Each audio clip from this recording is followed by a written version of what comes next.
ऊस पिकातील चाबूक आणि रोग आपल्या ऊस पिकामध्ये काय येतो, कसा पसरतो आणि त्याला कंट्रोल करण्यासाठी काय करावं लागतं जाणून घ्या फक्त एका मिनिटामध्ये.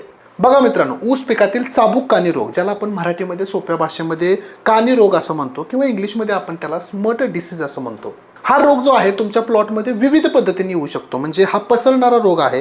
पाण्यातून पसरतो, हवेतून पसरतो किंवा बेनं जर तुम्ही किंवा रोपं जर रोगग्रस्त आणली असतील तरी देखील हा रोग तुमच्या निरोगी प्लॉटमध्ये येऊ शकतो. या रोगाचा प्रसार प्लॉटमध्ये झपाट्याने होत असल्यामुळे मित्रांनो, सुरुवातीच्याच अवस्थेमध्ये आपल्याला चांगले उपाय करायचे आहेत आणि एकात्मिक पद्धतीने करायचे आहेत. म्हणजेच काय, प्लॉटचे वेळोवेळी आपल्याला निरीक्षण करायचं आहे. सुरुवातीलाच तुम्हाला कुठंतरी रोपांची मधली सुरळी काळी पडलेली दिसेल, ती अशी लांब होऊन चापकासारखी झालेली दिसेल. त्याच वेळेस आपल्याला ती हळू सुरळी काढून प्लास्टिकच्या पिशवीत टाकायची आहे. तोंड बंद करून प्लॉटच्या बाहेर नेऊन नष्ट करायचे आहे. असं का सांगतोय, कारण ती जर सुरळी तुम्ही काढून पूर्ण प्लॉटमध्ये अशा हलवत बाहेर घेऊन गेला तर सर्व प्लॉटमध्ये तुम्हाला चाबूक आणि रोगाचा प्रसार झालेला दिसून येईल. कारण याचा प्रसार लगेच हवेच्या माध्यमातून त्या बीजाणूमार्फत होत असतो. म्हणून खूप काळजीपूर्वक आपल्याला जे काही रोगग्रस्त रोपं आहेत त्यांची सुरळी म्हणजे रोगग्रस्त भाग तेवढा काढून प्लास्टिकमध्ये भरून प्लॉटच्या बाहेर नेऊन नष्ट करायचं आहे.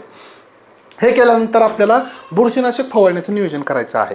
पहिल्या फवारणीमध्ये एकतर टिल्ट नसेल तर फॉलिक्युअर 1 मिली प्रति लिटर पाण्यामध्ये मिसळून जमिनीमध्ये ओल असताना सकाळी 10च्या आत किंवा सायंकाळी 4 नंतर प्लॉटमध्ये फवारणी घ्या. आणि ही फवारणी झाल्यानंतर 10 ते 12 दिवसांनी दुसरी फवारणी घ्या. त्याच्यामध्ये तुम्ही सिंपल एकतर 22 असेल किंवा साप नावासारखं बुरशीनाशक 1 ते 1.5 ते 2 ग्रॅम प्रति लिटर पाण्यामध्ये मिसळून फवारणी करू शकता. मित्रांनो, एकात्मिक पद्धतीने फवारणीचं नियोजन करा. फक्त फवारणी केल्यानंतर हा रोग कंट्रोल होणार नाही. जो काही रोगग्रस्त भाग आहे तो तुम्हाला प्लॉटच्या बाहेर नेऊन नष्टच करावा लागेल. चला तर ही होती ऊस पिकातील चाबूक आणि रोगाची एक थोडक्यात माहिती. तुम्हाला जर याच्याबद्दल सविस्तर जाणून घ्यायचं असेल किंवा तुम्हाला जर ऊस पिकाचं लागवड ते काढणी आणि खोडवा व्यवस्थापनाचं संपूर्ण शेड्यूल PDF स्वरूपामध्ये तुमच्या व्हॉट्सअप नंबरवरती खरेदी करायचं असेल तर लगेच स्क्रीनवरती दिलेल्या व्हॉट्सअप नंबरवरती आम्हाला मेसेज करा. धन्यवाद.